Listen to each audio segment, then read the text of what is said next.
So when you get your blocks set up to sew together, if you're intermediate, you probably won't have a problem with this. If you're a beginner, it might be a little confusing.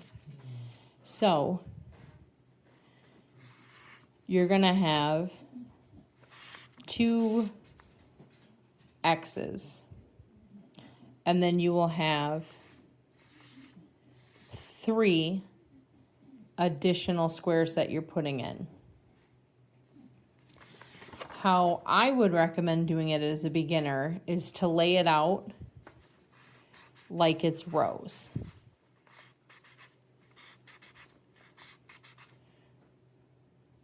So it's 5 rows, and the first row has 2, the second row has 3, the third row 4, 3, and then 1.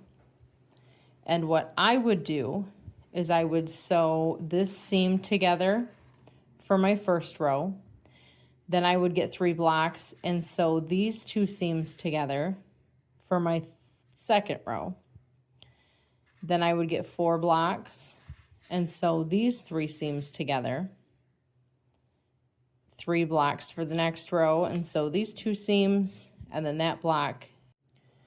Then once you have these individual rows stitched together, you will, looking at your guide so you don't sew the wrong ones together, you will sew the 2 and the 3 together right here. Then you will sew the next row together on these lines.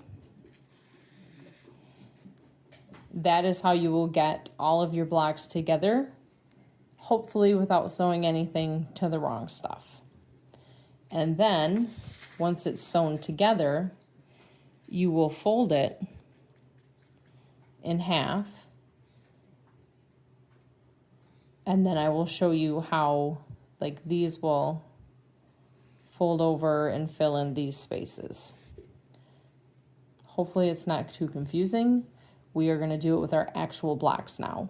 Okay, now we've got our blocks laid out in our rows, just like our diagram. So 2, 3, 4, 3, 1.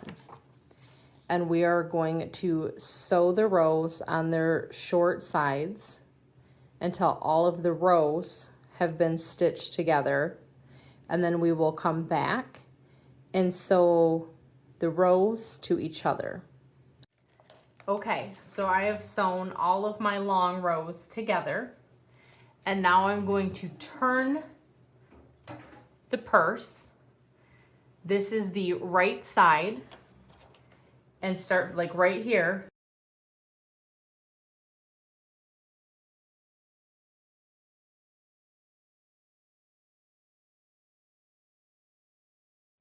Right? No matter what size bag you end up with, depending on your yarn and hook choice, it will always be a row of 2, a row of 3, a row of 4, 3, 1. And once you sew the short sides together in their rows, you're going to sew the long rows together, the length of it.